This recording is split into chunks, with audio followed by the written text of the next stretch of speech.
Welcome back to the third and final part of Backchat from the Arc in Headingley. Our very special Backchat this week, of course. We're joined by Gary Hetherington, the Chief Executive of Leeds Rhinos, also from the Wigan Club, the Chairman and Owner Ian Lanigan, and Gary Schofield is with us as well, a late substitute for Marwan Kukash from Salford, who we had hoped would be with us, but 3 hours before the show pulled out because he wasn't feeling too well. Hope you're feeling better soon.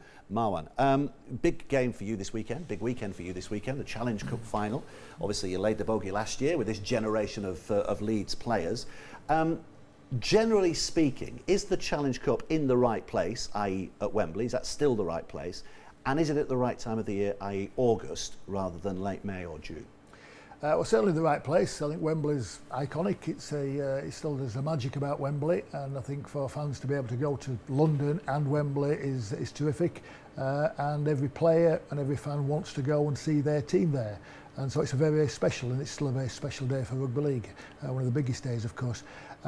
Timing, yeah, I think ideally you would say it would probably be better earlier in the season. We've lost out on the school market. Every school due to take a trip to Wembley. Well, it's the school holidays now in August. But that's difficult actually achieving that, because you've got to sort of work backwards from the final through the semi-final, the quarter-final to the previous rounds. When do you actually start? When we had it in May before, of course, we were starting right at the start of the season. That's not ideal either. So it's a difficult one, It's a difficult one. And there's a lot of other factors to take into consideration in actually determining the date of the final. But I think, as the Rugby League Challenge Cup this year, sponsored by Ladbrokes, is still a terrific occasion and a great competition. Well, don't forget the sponsor's name. Excellent. We'll be ticking your box. I don't think the I's have been dotted and the T's have been crossed yet on the next TV deal, but I think they're very close. And I think the Challenge Cup will stay in the calendar as it is this year, next year, but there is the possibility for change thereafter. What do you think? Is it the right place now, or is it the wrong place now? I think Wembley's the right place, and I tend to agree with Gary. It should be earlier in the season if we can solve the practicalities. Gary? Oh, well, you played May finals, didn't you? Yeah, and May would be ideal, but for mine, we've been playing at Wembley there, and the occasion what the Challenge Cup brings for everybody associated with the clubs who get there. I still laugh, and I get annoyed when people say, that the Challenge Cup is losing its identity, it's losing its importance. No, it's not. For me as a player, and I'm sure there's all the supporters there, and I speak even today when we did the grand final at Old Trafford, it's still the biggest occasion for all the players. I can tell you, I bet you, as I've said before, 95% of players would rather say they would have a Wembley winners medal than a grand final medal, because Wembley is unique. It's quite simple as that. To both of you then, which is the easiest to shift tickets for? The grand final or the Challenge Cup final? It's not just a question of how easy it is to shift tickets, it's also the question of income that you get from it. Because Wembley has the big advantage of the fact that we make far more money from a club's viewpoint from Wembley than you do from the grand final. In terms of selling tickets, Leeds and Wigan have never had problems in selling vast quantities of tickets for either grand final or Wembley. So I don't think it's really a factor. Yeah, I agree, and I think it's more about the general Rugby League audience going to game rather than just the clubs of the supporters of the competing teams. I mean, the grand final, you've got a week's notice in terms of getting there, so that's a difficulty in itself.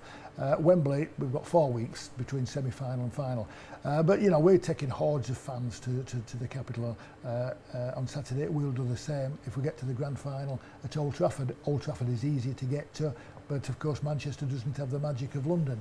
So I think we've got 2 great events there, and I think the grand final has certainly complemented the Challenge Cup final. They're both of an equal standing in my view, both terrific competitions for the game.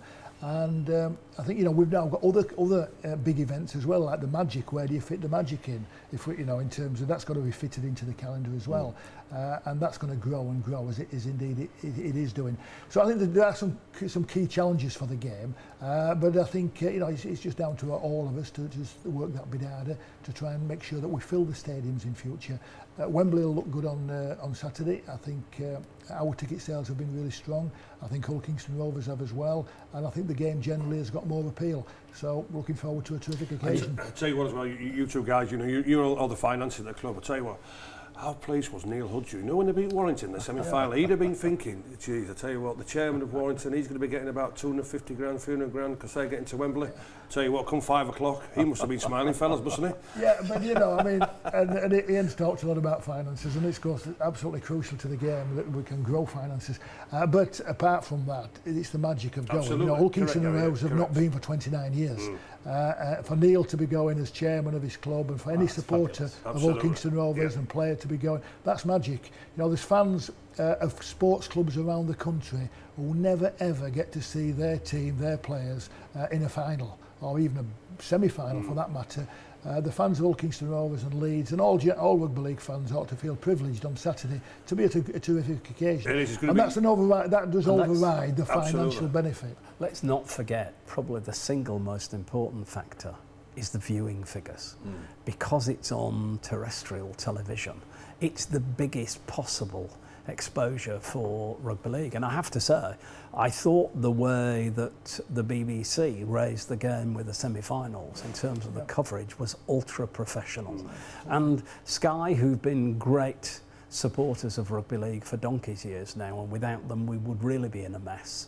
I think it's good that they're being challenged, because the BBC, and I'm not saying it because of you and the BBC, but I thought the way in which the whole semi-final series was run was great for our game, and I think if they do the same for the final, it'll be even better. Well, obviously, a declaration of interest, so we'll move things on. Marquee players, I think both of you, I think I'm right in saying that both of you voted in favour of marquee players. What difference is it going to make to our game? Sam Tompkins is your marquee player next year, is that right? Do you have to say who your marquee player is? I think you do. I believe so. Yeah, I think you do. Right. And so I think I'm assuming that Sando is Warrington's marquee player. And you know, we're all waiting for Marwan's marquee player, aren't we? We're waiting for Marwan. He promised to deliver a Sonny Bill Williams. Oh, can I just say, Chris Sando, marquee player, is he? Well, the way he's performing. What determines it is the amount of money that you pay them, and of course, £175,000 is the figure if you bring in a player from outside of our sport. Yeah. You know, I've always been in favour of the principle, because if Marwan or anybody else for that matter can bring in a top-class, world-class star into our competition, then everybody benefits, and so I'm very much in favour of that. We won't be taking advantage of the marquee player arrangement, primarily because we don't have £175,000 spare in our cap. That's nearly 10% of your entire salary cap. So to be bringing one player in at that sort of rate, we simply couldn't make that work. We've already got about half a dozen players who could very much fit the sort of the They're all leaving, the though. notion. They're all leaving. Well, they're not leaving us. They're not leaving us. And that's the challenge for us all. But no, I think it'd be great if every club could have a marquee player. And as I said, we're all now waiting, certainly to see what the Salford one's going to be. And the next one might be as well. I'll tell you what, the Warrington fans won't be happy at the moment with their marquee signing, will they? Because he is very, very ordinary, very, very poor. And I've said it before and I'll say it again now with Chris Sando. If he's got to realise very, very quickly that our competition, as we know the NRL's different there, but if he thinks he can come into our competition playing in a dinner jacket, thinking he can just stand around, plod along, just think as though the game's very easy, and I'll tell you what, as we all know with supporters, whether they're Leeds, Wigan, Warrington, whatever fans, the fans will certainly be getting on his back, and he's got to take a long, hard look at himself if he wants to try and make it in the Super League, because it's not as easy as what he's thinking. Yeah, I mean, he has a track record of being a top-class player, and he's come into a struggling side. So I think, you know, it'd be unfair to put all the spotlight and the blame on one player, despite whatever amount of money he's been paid. So I think, whilst he'll be disappointed with his performances so far, Warrington has certainly been extremely disappointed. It's a difficult team to fit into and to do particularly well. So I'd have a little bit more sympathy for him than probably Gary's got. Without the marquee player ruling, would you not have been able to bring Sam back, or would you have found a way to bring Sam back? We'd already made the arrangements to bring him back and to offload extra players, because you were ending up paying a lot of money to a marquee player, obviously. So no, we'd already signed him and we'd made the arrangements to stay within the salary cap. But the marquee player rule means that we have a bit spare in the salary cap now. Whether you spend it depends on income. And we probably won't spend it in that respect, because we can't find the player at the right level. But you never say never, do you? Somebody can pop up. It's surprising. I mean, I was impressed with Catalans getting Taylor, for example. He's played at stand-off last weekend as well. Prop forward playing at stand-off. Well, they always say he's a half-back in a prop's body, don't they? Well, there's a bigger stand-off than Chris Sando coming about Dave Taylor. He's a specimen, isn't he? Yeah. And I'd like to see him playing in Super League. But I mean, Catalans always have a big pack anyway. Put Taylor in there as well. My goodness me. Yeah. I tell you what, an interesting for you two gentlemen, because at the moment you've got two quality fullbacks, Mr. Hardacre and Mr. Tompkins. We all know a big talking point at the moment. Who's going to be the England fullback? If you were Steve McNamara, putting yourself in Steve McNamara's shoes, who would you go for? The first thing I'd do is pick both of them.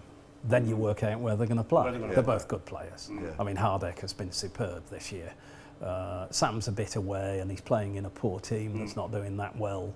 But both of them could get into our international team, whether in whichever position, whether at number 6 at centre or at so full for back. next year then, Ian, Sam Tompkins, will you maybe, I know Williams is doing very well, would you maybe play him in the half-backs next year, or would he be the full-back? That's Sean Wayne's decision, not mine. That's okay. So good answer. Good answer. We're coming up towards the end of the show, so very briefly, obviously big game this weekend. What difference does it make to Leeds being in this Challenge Cup final? It makes a big difference whether you win or you don't win.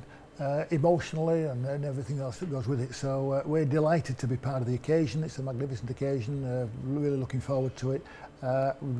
Particularly focused on winning the game. Yeah, and your big day, of course, in London is the week after. Yeah, it's not quite as big a day, but a good day from our viewpoint. I think we're looking forward to the end of the Super 8s. And can you see past Leeds winning the Challenge Cup? No, I can't. They got the monkey off the back last year, and I think the way that they're playing at this moment in time, too good, the experience what they've got, the quality what they've got.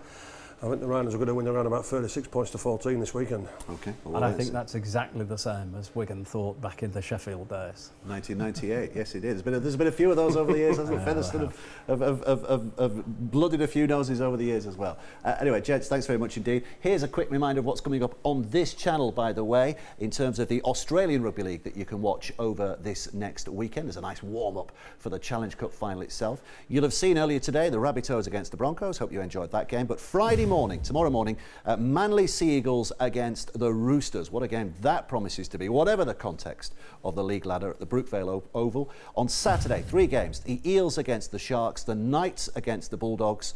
The Eels Sharks is 6 o'clock, Knights Bulldogs 8:30, and then the Storm against the Cowboys at 10:30. 2 games on the Sunday, Tigers against the Warriors. That's a 5 a.m. start, good luck.